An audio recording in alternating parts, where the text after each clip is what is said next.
All right, good afternoon, everybody. Welcome to the House Environment and Transportation Committee, Friday, March 28th, voting list number 13. We will start with HB 503. Chair Lewis. Thank you, Mr. Chair. House Bill 503 was recommended favorable with amendments by the subcommittee. I'll read the summary. As amended, this administration bill requires the Department of Housing and Community Development to establish a 10-year housing production target, or to establish 10-year housing production targets for the state and specified local jurisdictions, and to annually assess the progress of meeting these targets. Secondly, the bill requires that the approval of a housing development project application by a local jurisdiction or the Maryland National Capital Park and Planning Commission be governed by the laws and regulations in effect when the completed application was submitted. Thirdly, the bill requires that a housing development project have a vested right to the authorized use and development for not more than 5 years or a period granted by the local jurisdiction or the commission, whichever is longer. And lastly, the bill establishes a Housing Opportunities Made Equitable Commission, and if you didn't catch the acronym, that's the HOME Commission, to study and make recommendations on ways to improve the housing supply and housing affordability. That's the bill summary. I'll go ahead and read the committee amendments. The amendments remove requirements that local jurisdictions have an affirmative obligation to expeditiously approve housing development applications, to remove provisions related to housing infrastructure gaps, require the department to establish and assess periodic housing production targets, require that completed housing development project applications be governed by the laws and regulations in effect when the application was submitted, provide for the vested rights of housing development projects, and establish the aforementioned commission. The bill can be implemented using existing resources, local state resources by DHCD and the planning department. You don't have to read the. I don't have to read the fiscal impact? You don't have to read the fiscal note if you don't, unless you don't Okay, want to. thank you. I'll move the amendments. Second. Any discussion on the amendments? Delegate Jacobs. Thank you, Mr. Chairman. Delegate Lewis, your first committee amendment referenced local government. Yes. Would you like me to go over that again? I'd like to understand what it means to local government. So the amendment, I'll read it again. The committee amendments remove requirements that local jurisdictions have an affirmative obligation to expeditiously approve housing development applications. So what that means, and I may call on council to assist me with this explanation, but what it means is that local jurisdictions have heretofore been obliged to quickly move housing development applications. Chair Lewis, I don't want to create any confusion because that strikes what was proposed in the bill, not existing law. So if it's all right with you, let's please, yeah, I appreciate that. I'll let council. Thank you. The remaining impact, the substantive changes of the bill to local governments, which is just the one piece of the bill. Okay. Yep, thank you, Chair Corman. So for the local governments, the two components in the bill as amended are the provisions that are in the reprint that require, they provide that a housing development project have a vested right to the authorized use and development. And that's going to be for 5 years or a period granted by the local jurisdiction, whichever is longer. And then the other part for specifically for local jurisdictions is that it requires the approval of a housing development project application to be governed by the laws when that application is submitted. The local laws. Yeah, yes, correct. Yeah, so the idea, Delegate, is that when you submit a project, the rules that govern that project are the rules in effect when you submit that product. There are some exceptions, I think, for public safety type issues, but that's the idea. Of course, in many jurisdictions, that's probably already the case for most things, but this just clarifies it across the board. The other two provisions of the bill as amended are housing targets, which are non-binding. They're not, there's no enforcement mechanism. and then the Home Commission, as Chair Lewis described. Thank you for clarification. Other questions on the amendments? Delegate Naraki. Thank you, Mr. Chair. Ben, was that new language that we didn't hear the other night in subcommittee? Does that deal with that vesting issue that we were discussing in subcommittee, or is that what was already discussed in subcommittee? Okay, thank you, Delegate Naraki. So I know there was a lot of discussion in the subcommittee about vesting and different types of issues were raised. Just trying to help answer this as best as I can. Regarding vesting, the bill is requiring that the housing development projects that are approved, they have a right to that use and the development for a period that's either going to be 5 years or what's granted by the local jurisdiction, whichever is longer. Okay, thank you, Ben. And let me also specify that a lot of work was done on this by the governor's office and MACO and MML and others after the subcommittee work session. I should have said that up front. So not all of these were things that the subcommittee formally approved this language of. And I know, Delegate Naraki, it's important to look at the actual language. So I do want to specify this was not in full. Most of it was substantively, but the actual technical language was not before the subcommittee previously. Other questions on the amendments? Delegate Jacobs. And you just mentioned MACO and MML. Where did they end up on the bill after the amendments? I don't think they have a formal change position based on the amendments, but these amendments have their fingerprints all over them. So they have been heavily involved in the crafting of the compromise product before you. Okay, thank you. Other questions on the amendments? All in favor of the amendments, signify by saying aye. Aye. And opposed to the amendments? Okay, amendments pass. Thank you. Move the bills amended. Bills moved and second. Any discussion on House Bill 503 as amended? And all in favor, signify by saying aye. Aye. Anyone wish to record in opposition? Delegate Naraki. Okay, bill passes. We will move on to, let me just say, a lot of work went into that by staff and by Subcommittee Chair Lewis, so thank you both.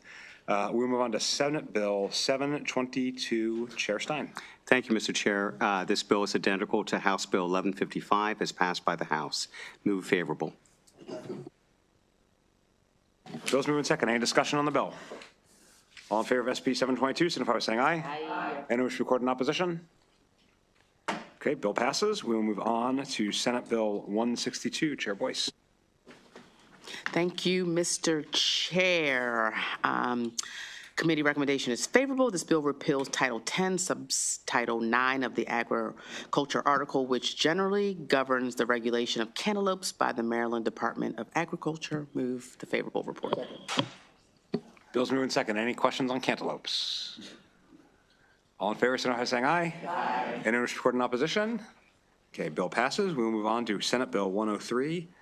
Chair Boyce. Thank you so much, Mr. Chair. Subcommittee recommendation is favorable. SB 103 specifies that the purposes of an existing reporting requirement for accidents involving vessels on state waters, property damage due to the vessel accident includes damage to navigational aid markers, lights, or identifiers. There are no subcommittee amendments. Move the favorable bill.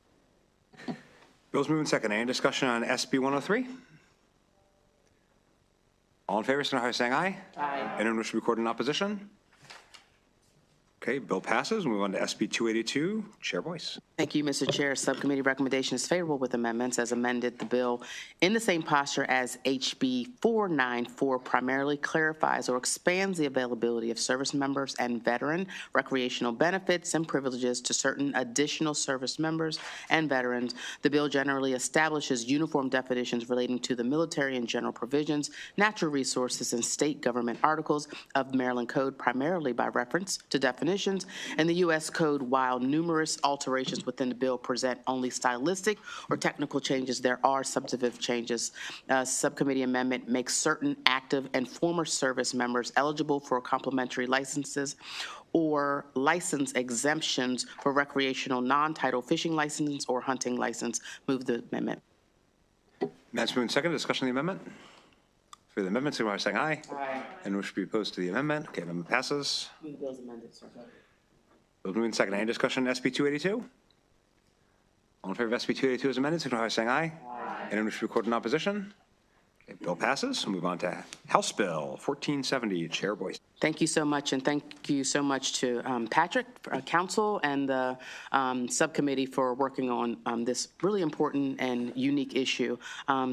Subcommittee recommendations favorable with amendments as amended. HB 1470 establishes that for the enforcement of a violation involving the clearing or cutting of trees in the critical area, the Prince George's County Department of Permitting, Inspections, and Enforcement must record a lien on the property that is the subject of the violation within 90 days of issuing notice of the violation to the property owner. Subcommittee amendment establishes enforcement mechanisms for certain tree cutting and clearing violations in the critical area in Prince George's County. Move the amendment. Amendment's been moved and seconded. Any discussion on the amendments? All in favor of the amendments, signify by saying aye. Aye. Any opposed to the amendments? Amendments pass. Any discussion on House Bill 1470? Okay, all in favor, signify by saying aye. Aye. Anyone wish to record in opposition? I'm sorry, Delegate Holmes? Oh, I'm sorry. So I'm jumping. Okay. Okay, so bill passes. I just want to double down on Chair Boyce's point about the amount of work that went into this by Patrick and others. And Madam Chair, you have something else to add? Yes, I just wanted to say that the Prince George's County delegation and the Montgomery County delegation have both also signed off on this amended version of 1470. So. Great. Okay, we'll move on to House Bill 911. Chair Holmes. Thank you, Mr. Chair. I apologize for jumping the gun. Always ready. Are you ready to vote no? The Coast Guard motto, simple paratus, Coast Guard, always ready. Always ready. Thank you, Mr. Chair. House Bill 911 is favorable with amendment. As amended, the bill prohibits with specified exceptions certain actors by a landlord of a single-family dwelling to prohibit the tenant or prospective tenant from operating a family child care home on a leased premises. The bill authorizes a landlord to impose an increased security deposit equivalent up to 2 months' rent on the tenant, exempts the landlord from liability relating to operation of family child care home. It requires the tenant to name the landlord as additional insured on the policies relating to operating of a family child care home. Committee amendments applies to only single-family home. Also provides that the bill does not supersede family child care prohibitions in age-restricted communities. Thank you, sir. Requires the tenant to provide a landlord with proper registration to operate family child care home in commencing the operation, and provides that a landlord may require the tenant to purchase specified liability insurance. Move that amendment, Mr. Chair, and I have another one following. Amendments moved. Second discussion of the amendments. All in favor of the amendments, signify by saying aye. Aye. Opposed to the amendments? Amendments passed. Chair Holmes. Thank you, Mr. Chair. We have a second amendment offered by Delegate No Rocky, and it's been accepted. The amendment by Delegate Naraki indicates the land inserts language about the landlord. Each entity with a direct or indirect ownership or membership interest in the property. Move the amendment, Mr. Chair, and then I want to say something after the movement and the second. Second. That's moved and second. Chair Holmes. Thank you. And I want to explain what the amendment does, offered by Delegate Naraki. I reached out to an insurance expert to get additional information on this amendment so that everyone understands what we're talking about. And it reads as, quote, with respect to Delegate Naraki's question in red below, the business name and entity with direct or indirect ownership or membership interest in property. And I agree with the requirement, as Delegate Holmes is too aware. These homes are often part of larger community association wherein the community itself, the business entity, may be pulled into a suit vigorously simply on the basis that they should have known because they have deeper pockets. Additionally, sometimes the leased home is owned by a homeowner who has placed a rental agreement in an LLC. By naming a business name and each entity with direct or indirect ownership, the liability coverage carried by the daycare remains primary and the interests of other businesses are protected as additionally insured. It is definitely an important part of this legislation. And that is something that was written in reference to this specific amendment. I want everyone to understand it. Move the amendment, Mr. Chair. The amendment was already moved and seconded. I do have a question about the amendment. I think in my time, 2 years doing this, we've accepted more amendments from the sponsor of this amendment than any other member of this committee. So what I'm dying to know is if we accept this amendment, how will the sponsor of the amendment be voting on the bill? Delegate Naraki. Mr. Chair, I'm a man of my word. I said I'm going to vote for it. I'm going to vote for the bill. Delegate Terrasa, trying to end the good times. Yes, Rocky. So Yes, Rocky? this requires the coverage to go to all those entities? Is that what? Quiet, what now? It requires the coverage that needs to be, the insurance coverage to also cover those other entities? Is that what you're saying? And I'm seeing. Well, let me explain additionally insured. Maybe that's what your question is. That's my question, is if it's the additional, they're additionally. Yeah, this is additionally insured. For example, if you lease a home, okay, then there are certain property managers that require that they be listed as additionally insured. It's a normal business practice. So this isn't specially for, No, this For is the a daycare? normal business practice. right, but this isn't requiring it just for daycare. It's always. This is, no, required. this is, when I say this is a normal business practice, businesses do this all of the time in terms of additionally insured. And Delegate Naraki can further explain it if he would wish, but this is standard operational procedure for businesses all across the United States. Delegate Naraki, you want to add anything? Thank you, Mr. Chair. Delegate Terraza, what often happens with these commercial leases like this is you might have a larger company, pick whichever big company you're thinking of. They will often put the property, the individual property, into an LLC. So they're both listed often as co-insured. I have several leases that I'm on right now, and they're co-insured, so you would insure both from liability. It's a very standard practice in the industry. Very standard practice. Further discussion on this amendment? All in favor, signify by saying aye. Aye. Anyone wish to be recorded in opposition? Just kidding. All right, amendment passes. Move the bill as amended, Mr. Chair. Bill's moving second. Any further discussion on the bill? Roll call. No, just kidding. All in favor? House Bill 911, signify by saying aye. Yes. Anyone wish to be recorded in opposition? All right, bill passes. Does anyone wish to be added as a co-sponsor?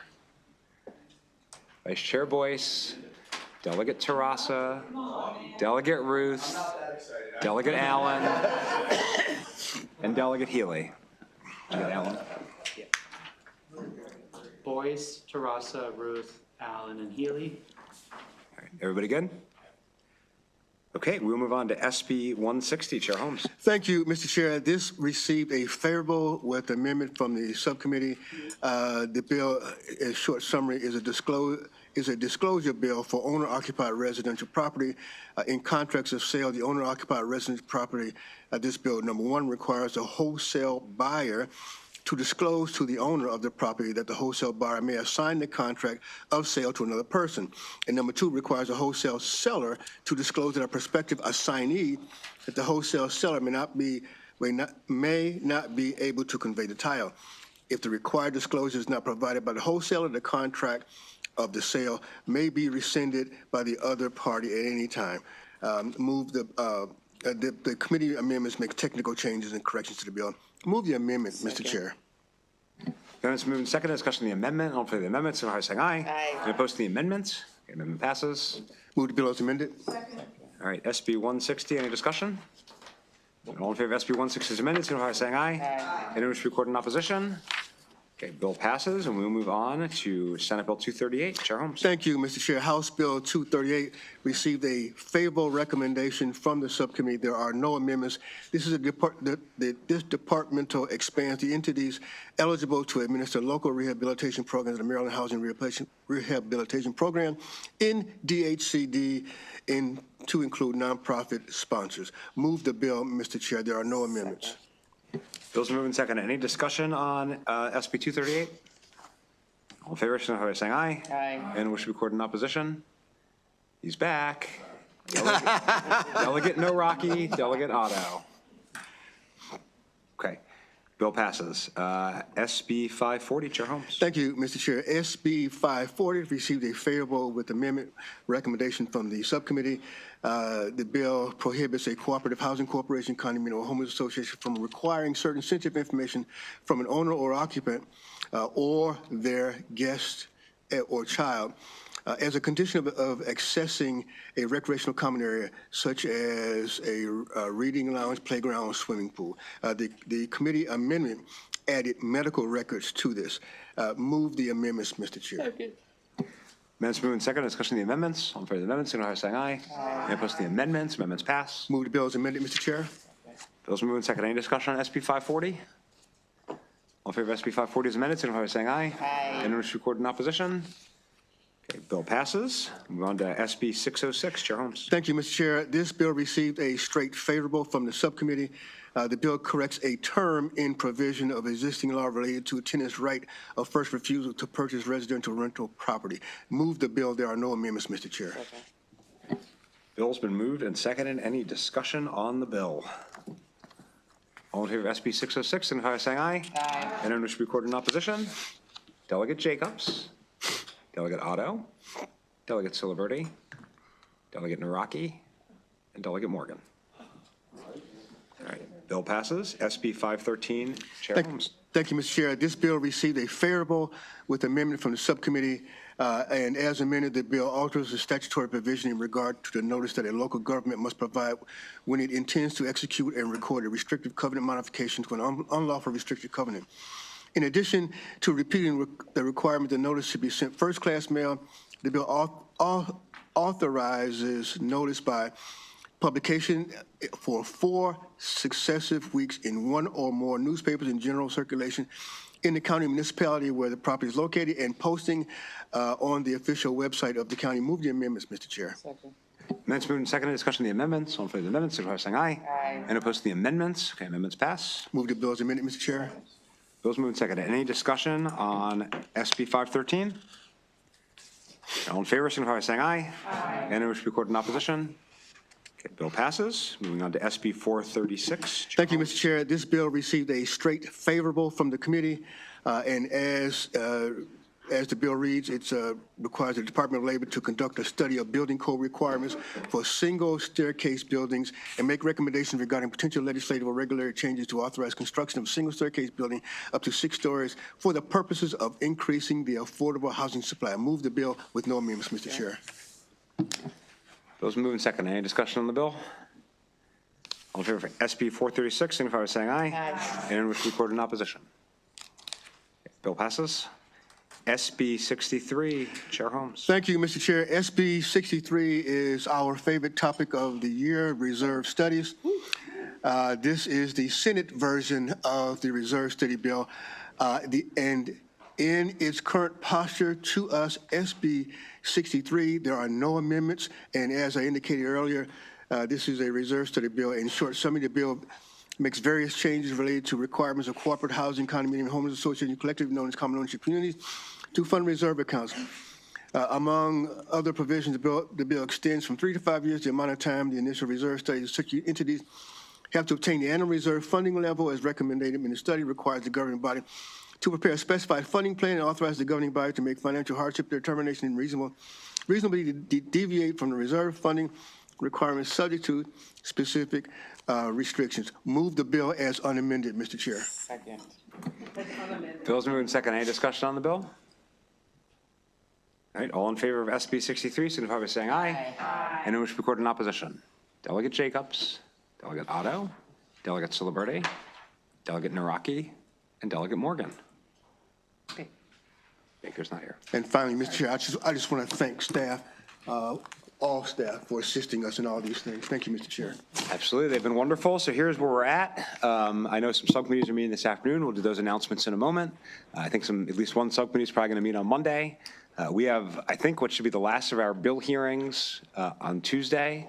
We'll probably have a voting session on Tuesday. We have a few things working through subcommittee. We have a few other odds and ends we just held on to, so we'd have something to do next week. And then, sort of after Tuesday, will be a lot of double voting session days. We'll get together for concurrences and if there's conference reports and things like that. But I don't think we're going to have a ton of, bills to just sort of vote out after Tuesday, although famous last words. Subcommittee announcements, Chair Stewart. Thank you, Mr. Chair. The Motor Vehicle and Transportation Committee will discuss one bill this afternoon at 2 o'clock. Chair Stein. Mr. Chairman, the Environment Subcommittee will be meeting virtually at 1:45. Great. You want to say anything about Monday? And probably meeting Monday after floor session. Great. All right, everybody good? All right, see you all on your Zooms.